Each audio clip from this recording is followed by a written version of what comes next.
다들 행복한 하루를 보내고 계신가요?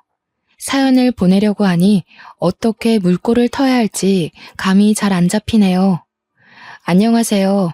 저는 얼마 전에 한국에 들어온 40대 여자입니다. 어떤 이야기를 할지 참 궁금하시죠? 제 이야기는 전 남편과의 징글징글한 이야기입니다. 그럼 지금부터 속 시원하게 한번 털어보겠습니다. 제 남편은 말 그대로 개천용, 개천에서 용이 난 케이스였습니다. 술독에 빠져서 늘 정신을 못 차리고 술주정을 부리는 시모에 노름판에 빠져서 돈을 벌기는커녕 빚만 늘리는 시부, 거기다가 어릴 때 사고를 쳐서 애까지 하나 달고 있는 시동생까지 개차반 가족이었습니다. 그중 유일하게 정상으로 보이는 게 제 남편이었죠. 그런 가정 환경을 가진 남자와 결혼을 했다고 하니 주위에서는 모두 저에게 이혼을 하라고 했습니다. 저보고 불쌍하기는커녕 오히려 멍청이라고 부르더라고요. 사실은 몰랐습니다. 남편의 집이 그런 개차반인지 상상도 못했어요. 남편은 저에게 고아라고 했고 고아원에서 자랐다고 했습니다. 그래서 우리 집에서는 오히려 쌍수를 들고 환영을 했죠. 귀한 딸 시집살이 시킬 시댁이 없다고 하니 얼마나 좋았겠어요. 남편은 저를 속이려고 속였던 게 아니라고 했습니다. 실제로 고아원에 어릴 때 맡겨서 성인이 되어 고아원에서 쫓겨날 때까지 수모를 참으며 살았다고 했습니다. 공부를 제대로 시켜주지 않아서 혼자 친구들이 버린 문제집을 주워다가 지우개로 박박 지워가며 공부를 했다고 했어요. 그래서 제 남편은 변호사가 되었고 저보다 저희 아버지를 먼저 알게 되었습니다. 저희 아버지는 국내에서 내노라 하는 불굴의 탑 10대 변호사 사무실 안에 들어가는 법무법인의 대표였습니다. 아버지께서는 판사로 임용이 되어 법원에 오래 자리를 잡고 계시다가 판사직을 내려놓고 변호사가 되셨죠. 운 좋게 굵직한 사건들을 맡아 해결을 하신 이후 사무실은 점점 커졌고 지금은 모든 분야에서 탑이라고 일컫는 법무법인을 운영하십니다. 아버지께서는 정치계 쪽에도 기업인들 사이에서도 인기가 많은 변호사였습니다. 그런 아버지의 눈에 제 남편이 어떻게 눈에 들어왔는지 궁금하시죠? 우리 남편은 아주 뚝심 있는 국선 변호사였습니다. 아주 진창으로 나락으로 가난한 사람들을 대변하는 그런 변호사였어요. 뚝심이 어찌나 강한지 주위에서 아무리 흔들어도 꿈쩍없는 사람이었습니다. 아버지께서는 그런 제 남편을 너무나도 마음에 들어 하셨고 하루라도 빨리 본인의 사무실로 스카우트하고 싶어 하셨습니다. 몇 번의 제의를 했지만 그때마다 거절을 당하셨다고 했어요. 남편은 가난한 사람들을 도와주고 싶다고 커다란 회사에 들어가 굵직한 사건만 맡으면 소외된 사람들은 누가 변호해주냐고 했다고 하더라고요. 그러면 그럴수록 우리 아버지의 마음에는 가득히 제 남편이 담겼다고 했습니다. 그날은 어머니의 심부름으로 아버지께 물건을 가져다 드리러 사무실에 방문한 날이었는데 그날도 아버지께서는 제 남편을 회유하러 부르셨어요. 남편은 거절을 하고 나오고 저는 아버지의 사무실로 들어가는 순간 마주쳤습니다. 저는 남편에게 정말 한눈에 반하고 말았습니다. 아버지의 사무실에서 멀끔하게 나오는 그 모습에 두 눈을 빼앗기고 말았습니다. 저는 아버지께 당장 달려가 저 사람은 누구냐고 물어보았죠. 아버지께서는 아주 뚝심이 있는 남자라면서 저에게 모든 이야기를 해주셨어요. 스카우트하고 싶은데 죽어도 넘어오지 않는 사람이라면서요. 저는 그날 하루 본 제 남편의 얼굴이 잊혀지지 않아서 시름시름 앓았습니다. 이게 바로 상사병이라는 걸까요? 정말 딱 한 번만 더 봤으면 좋겠다 하는 생각이 머릿속에서 지워지지 않았습니다. 결국 전 용기를 내었어요. 수소문을 해서 남편이 일하는 국선 변호사 사무실을 찾아갔습니다. 무슨 일로 오셨습니까? 저에게 묻는 남편에게 저는 그저 아무 말도 하지 못했습니다. 제가 무슨 사정이 있나 보다 하고 잠자코 저를 기다려 주었는데 그 모습도 너무 강단 있어 보이고 멋있더라고요. 저는 솔직하게 이야기했습니다. 제가 누구 딸인지 말이죠. 그러자 저한테 사무실까지 따님이 찾아올 거라 생각도 못했다면서 이미 제안은 거절했다고 했습니다. 저한테 그게 무슨 상관일까요? 아버지 회사랑은 관계없이 찾아온 거여서 저는 당당하게 데이트 신청을 했습니다. 그러자 얼굴이 새빨갛게 변하면서 말을 잇지 못하시더라고요. 저는 그 뒤로 매일같이 국선 변호사 사무실을 출입했습니다. 도시락을 싸들고 가기도 하고 직원분들의 커피를 바리바리 싸들고 방문을 하기도 했죠. 처음에는 부담된다며 거절하더니 제가 들은 척도 안 하고 계속 방문하자 포기한 듯 싶었습니다. 직원들은 오히려 제가 가져올 간식거리들을 기다리는 듯 했어요. 그렇게 3개월을 내리 출석했더니 저에게 이야기 좀 하자고 하더라고요. 저는 드디어 저에게 기회가 온 것이라고 생각했습니다. 같은 사무실을 사용하는 다른 변호사들도 모두 저한테 잘해야 된다고, 저 같은 여자를 잡아야 한다고 입김을 불어넣고 있었거든요. 솔직히 우리 어머니께서 아버지에게 얼마나 지극정성인지 크고 잘하면서 배웠기 때문에 저도 내조만큼은 정말 잘할 수 있었어요. 든든한 처가의 뒷배까지 생기는 건데 당연히 저를 잡아야 하는 거 아니겠어요?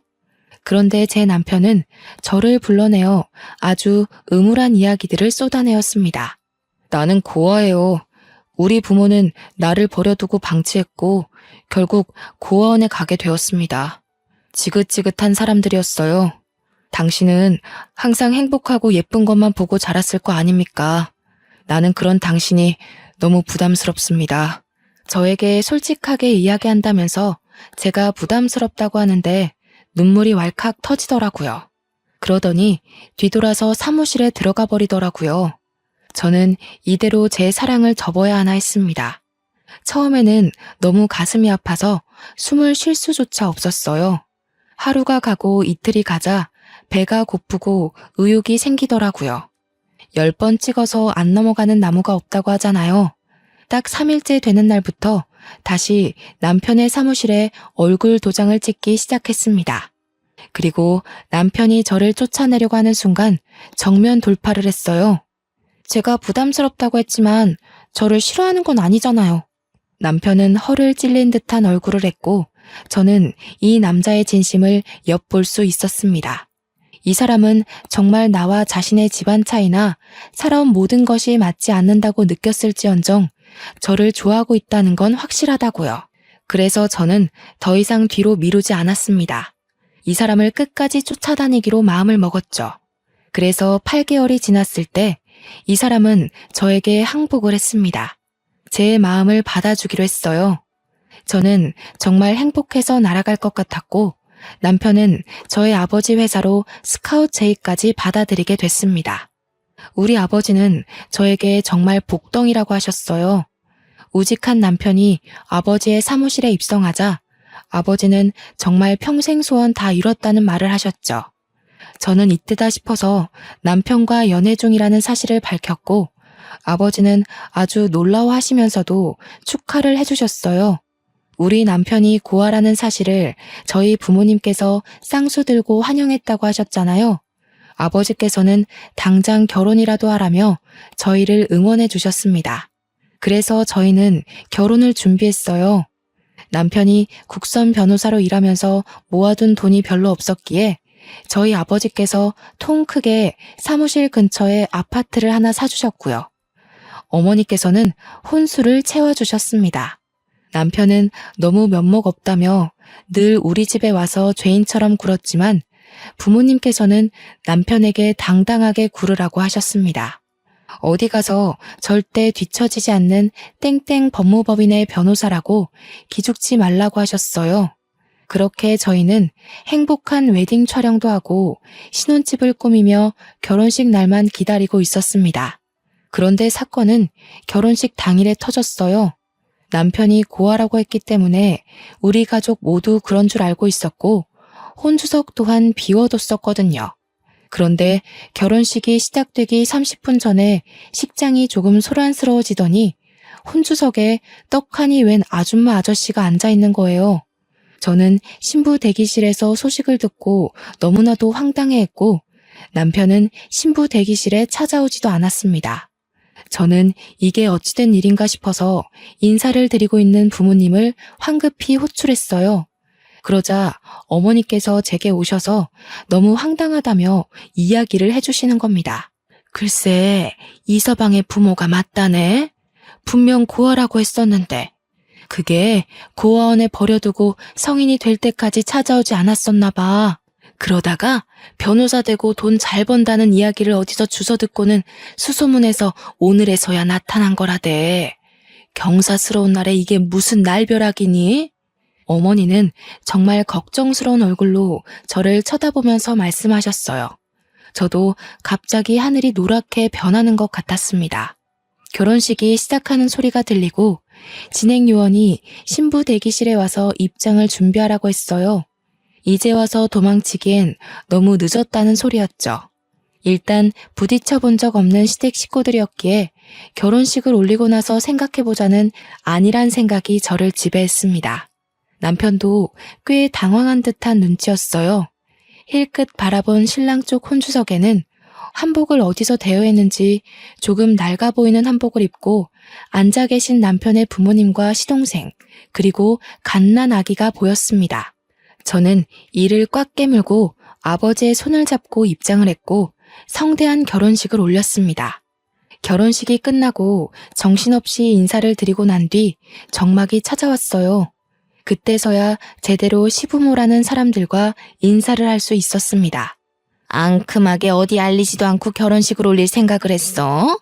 이런 중요한 일에 우리를 찾아와 인사할 생각도 안 하고. 남편은 아무 말도 하지 않았습니다. 저는 너무 당황스러웠고요. 어디서 사는지도 모르는데 어떻게 가서 인사를 드리고 상견례를 진행합니까? 저희 부모님도 똥 밟았다는 얼굴을 하고 계셨습니다. 남편은 신혼여행이 급하니 인사는 다녀와서 드리겠다고 공손하게 대답한 뒤 저의 손을 잡았어요. 제가 너무나도 사랑했던 남편이기 때문에 믿고 신혼여행길로 올랐습니다. 신혼여행길에서 모든 이야기를 들을 수 있었어요. 고아원에서 지낼 때 고아원 원장이 은근슬쩍 친부모에 대해 이야기를 해준 적이 있었다고요. 공부를 잘하니 성인이 되면 한몫할 거라고 넌지시 던졌다고까지요. 친부모란 사람은 아이를 버린 것도 모자라 어린 시동생만 데리고 키우면서 남편에게 빌붙을 준비를 하고 있었던 거였어요. 결국에 변호사가 되고 고아원에 찾아가 수소문을 해서 얼마 전에 연락이 왔다고 했습니다. 남편은 결혼을 한다고만 이야기했고 결혼식까지 찾아온 건 시부모가 스스로 한 거라고요. 저는 그런 남편을 꼭 안아주었습니다.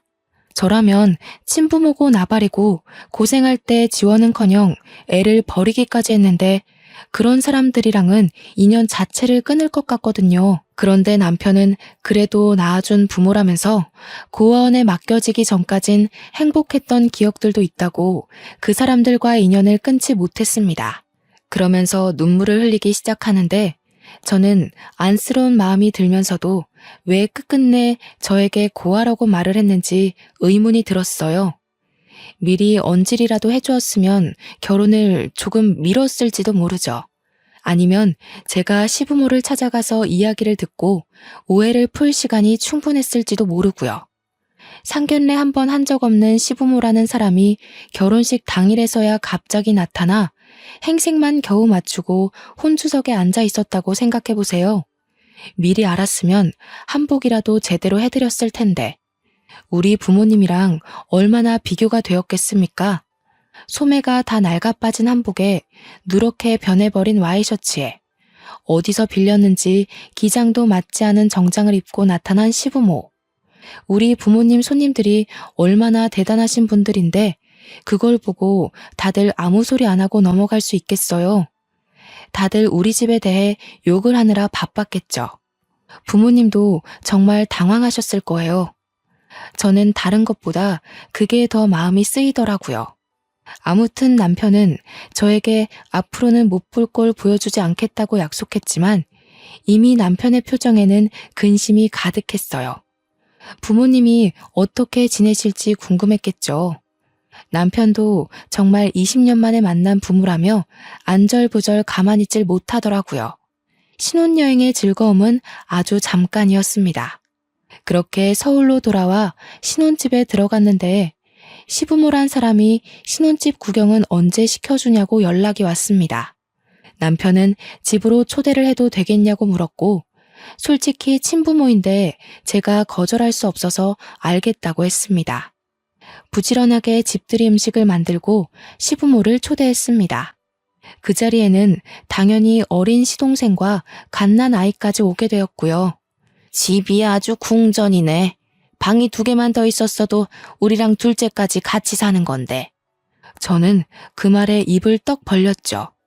신혼집인데 어떻게 시부모를 모시고 살겠어요? 거기다가 시동생까지요? 제가 남편의 옆구리를 쿡 찌르자 남편은 안 될 소리라고 하면서 지금은 어디 사시느냐 묻더라고요. 저는 그 말을 왜 붙이나 했어요. 지하 단칸방이라도 산다고 그러면 우리 집으로 모실 것 같은 기세였거든요. 남편은 분명 저에게 피해가는 일 없게 하겠다고 호언장담했는데 실제로 친부모를 보니까 그 다짐은 어디다 팔아먹은 건지 우유부단하게 굴었어요. 그러자 시동생이 불쑥 끼어들어서 말을 하더라고요. 우리 그냥 다 쓰러져가는 빌라에 옹기종기 모여 살지. 나야 뭐 애까지 있으니까 그렇다 쳐도 엄마 아빠는 여기 살아도 되지 않나 형? 방 남지 않어? 저기 있는 방. 저기는 우리 아이가 쓸 방이에요. 임신 계획이 있기 때문에 아이를 위해 비워뒀어요. 그럼 애 태어나기 전까지만 같이 살면 되잖아. 우리 엄마 애 잘 보는데. 아니, 애를 잘 봐서 고아원에다가 애를 맡기고 술독에 빠져 산답니까? 저는 남편을 째려봤어요.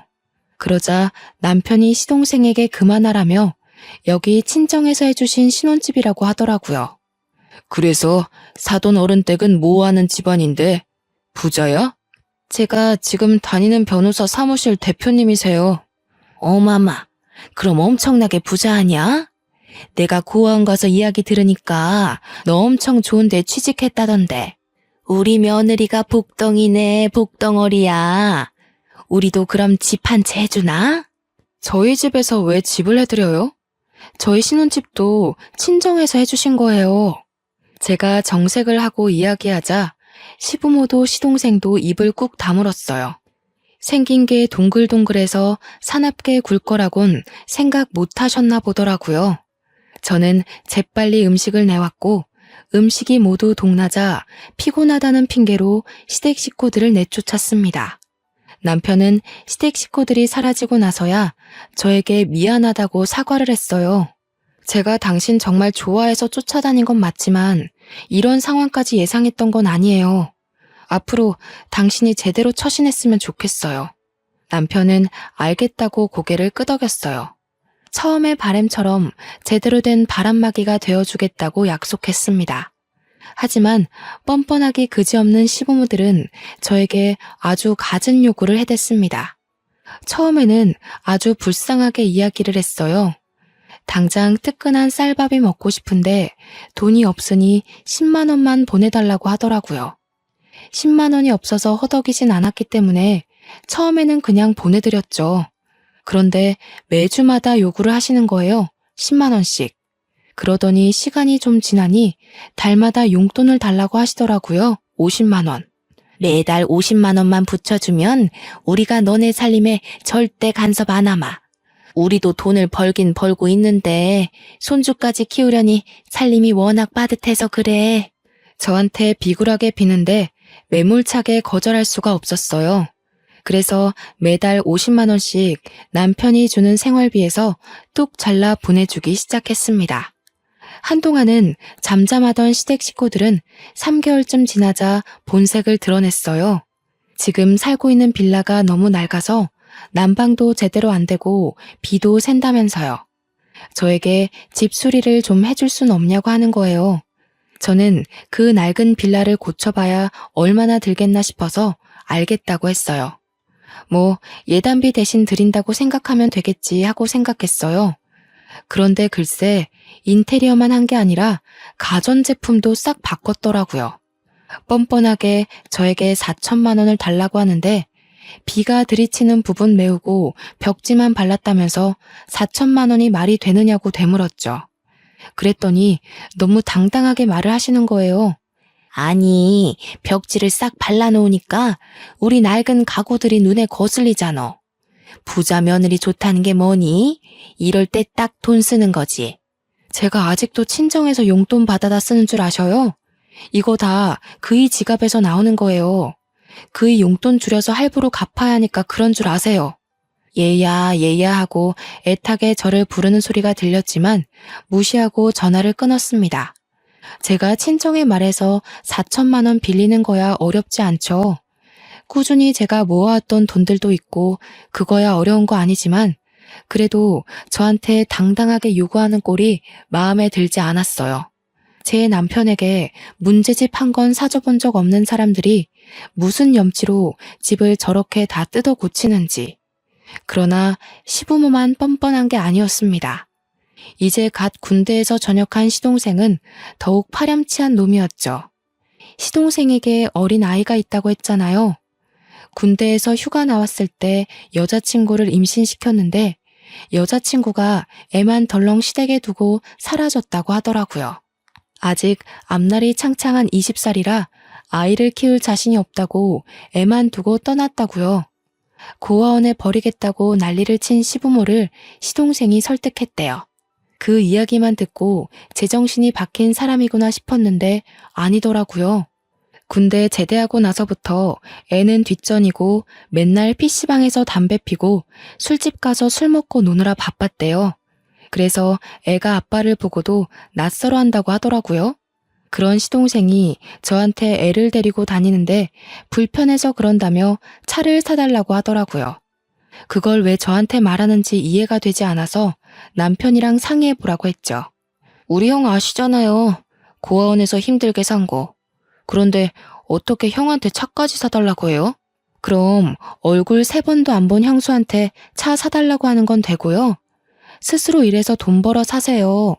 이야기 들어보니까 맨날 집에서 게임하고 술 먹는다고 하던데 애를 위해서 사는 게 맞아요? 시동생은 형수 너무하네, 있는 사람이 더하다던데 궁시렁거리면서 전화를 끊었습니다. 저는 화가 나서 남편이 퇴근하고 돌아오자마자 이야기를 했어요. 당신의 가족들이 나한테 자꾸 이것저것 요구하는 거 알고 있냐고 이야기를 하니 전혀 몰랐다고 하더라고요. 그러면서 저한테 용돈을 드리고 있는데 그걸로 부족한가? 하는 거예요. 제가 매달 50만 원씩 드리는 거 그거 남편한테 말한 적이 없었거든요. 놀래서 남편에게 50만 원 드리는 거 알고 있었냐고 하니까 뭔 소리냐고 되묻더라고요. 아니, 50만 원은 또 무슨 말이야? 내가 매달 100만 원씩 보내드리고 있는데 당신이 돈을 또 보내드리고 있었어? 저는 완전 뒤통수 맞은 기분이었어요. 매달 150만 원씩 저희 부부에게 갈취를 하고 있었던 거죠. 그것도 아주 교묘하게요. 그러면서 인테리어 해달라, 가전 바꾼다, 돈 뜯어가고 차까지 사달라고 했던 거예요. 저는 남편을 쥐잡듯이 잡았습니다. 얼마나 우습게 보였길래 이런 식으로 가족이라는 사람들이 뒤통수를 치냐고요. 그러자 남편이 저한테 버럭 화를 내더라고요. 아무리 그래도 자기 가족을 너무 우습게 보는 거 아니냐면서 저는 너무 어이가 없었습니다. 지금 사기 결혼 당한 기분을 맞게 하는 게 누군데 나한테 화를 내는지 속된 말로 남편까지 다 짜고 친 거 아닌가 하는 생각까지 들었어요. 그렇게 며칠 동안을 남편과 냉전 상태로 지냈습니다. 솔직히 저도 먼저 화해하고 싶은 생각이 전혀 들지 않았고 남편도 계속 고집을 부리고 있었습니다. 저에게 자기 가족을 사기꾼 취급한 걸 사과하라고 하더군요. 저는 끝까지 하지 않았어요. 고아원에 갖다 버린 부모 뭐가 그리 불쌍하고 안타까워서 저러는지 이해가 가질 않았습니다. 그 뒤로 남편과는 깊은 대화를 잘 하지 않게 되었어요. 남편은 무슨 일이 그리 바쁜지 아버지 회사 일을 혼자 도맡아서 하는지 야근하기 일쑤였고요. 하루 종일 저는 답답함과 싸워야만 했습니다. 오죽하면 정말 이혼까지 생각을 했을까요?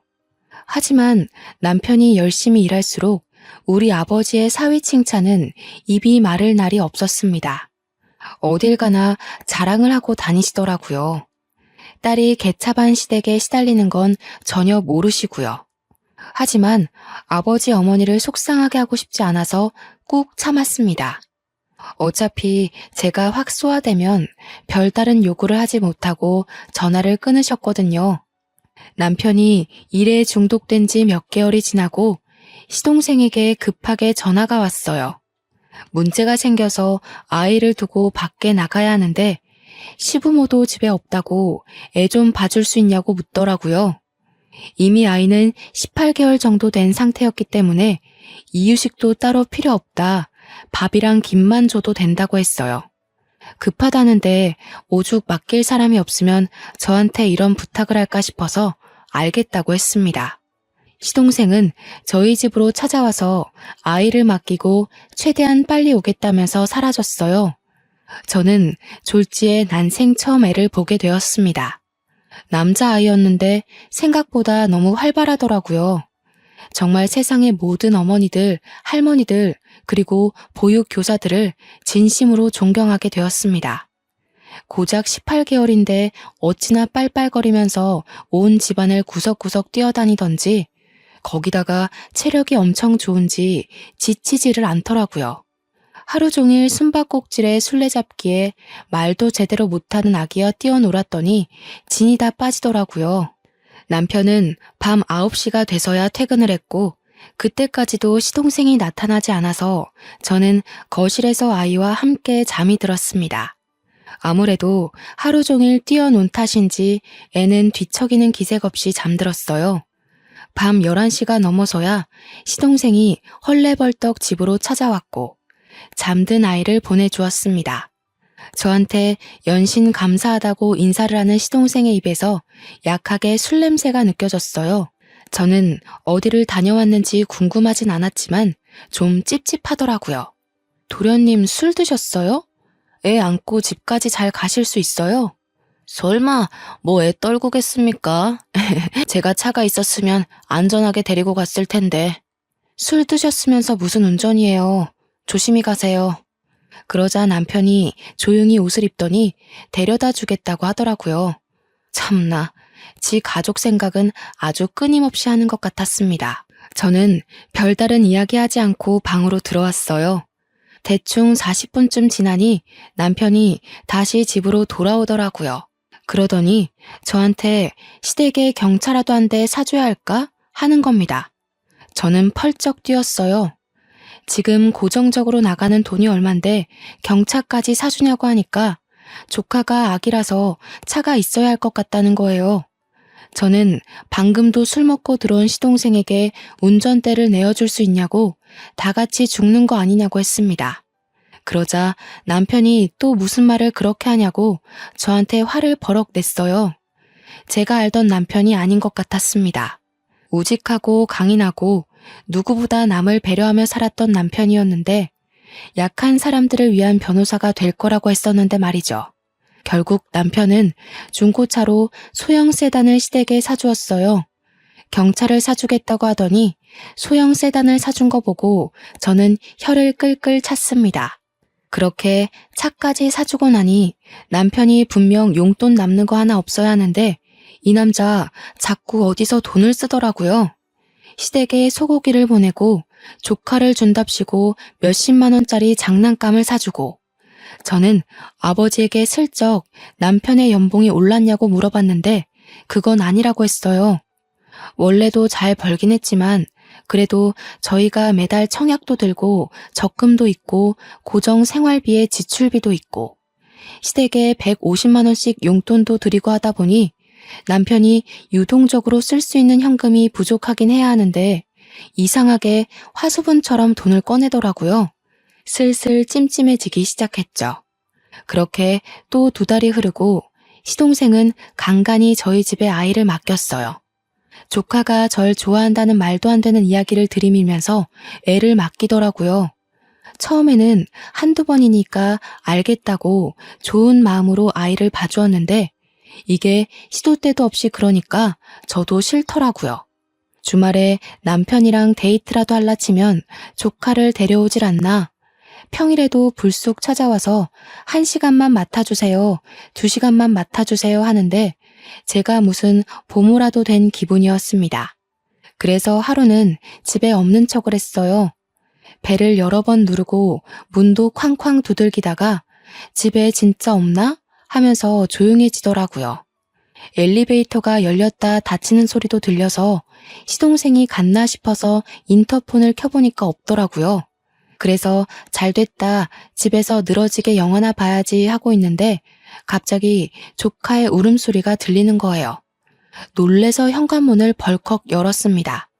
그러자 시동생은 어디로 사라지고 없고 현관문 앞에 조카만 덜렁 있었어요. 아직 2돌도 안 된 아기를 두고 사라진 거예요. 저는 놀래서 시동생에게 전화를 하려고 휴대폰을 열었는데 문자가 하나 와 있더라고요. 형수, 어디 갔어요?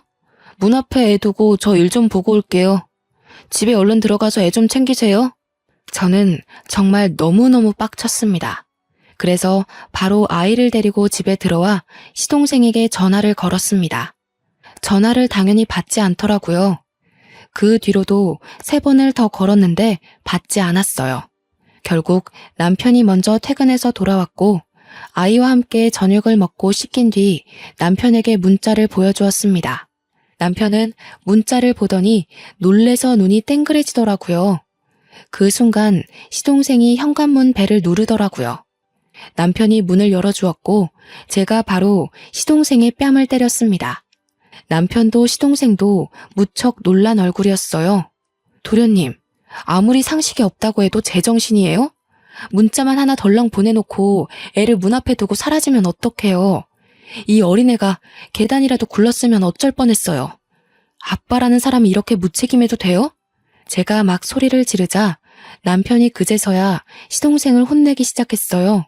그러자 시동생이 입을 꾹 다물고 자고 있는 아이를 들쳐업고 가더라고요. 남편이 따라 나서는 걸 보면 집까지 데려다 주는 것 같았습니다. 저는 열을 식히느라 샤워를 하고 나왔더니 남편이 와 있더라고요. 제가 뺨 때린 게 너무했냐고 물어보니 아니라고 잘했다고 하면서도 뭔가 할 말이 있어 보였어요. 할 말이 있으면 지금 하라고 했더니 저한테 조카 이야기를 하더라고요. 동생이 너무 어리기도 하고 조카는 엄마의 손길이 필요한 것 같아서 말이야. 내가 부모님이랑 이야기를 해봤는데 조카를 우리가 입양해서 키우는 게 어떨까? 저는 남편에게 바로 손에 집히는 휴지를 던졌습니다. 우리한테 애가 있는 것도 아닌데 어떻게 그런 말을 할 수 있어? 남의 자식을 내 자식처럼 키우라고? 그게 말이나 되는 소리야? 언제는 고아라며, 가족 없다며. 남편은 저에게 진정하라고 오늘은 따로 자자고 하면서 거실로 나갔습니다. 저는 너무 스트레스를 받아서 구토가 확 올라왔어요. 한바탕 변기를 붙잡고 다 토해낸 뒤 겨우 잠이 들었습니다. 그 뒤로 스트레스 탓인지 미열도 자꾸 오르고 식욕도 없고 어지럽기도 하고 그러더라고요. 그러다 일이 확 터졌죠.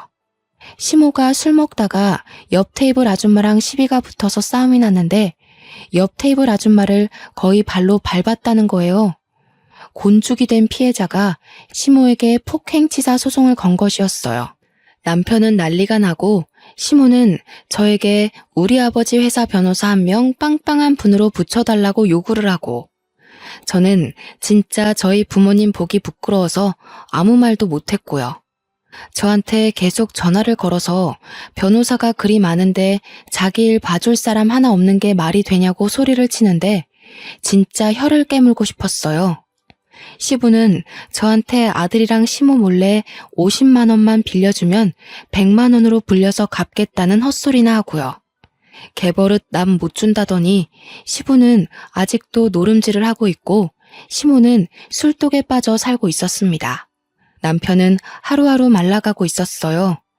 안쓰러워서 보듬어주고 싶다가도 지 가족 챙기는데 힘쓰는 걸 보면 정내미가 뚝 떨어졌습니다. 그러다가 문득 알게 되었습니다. 제가 생리를 하고 있지 않다는 사실을요.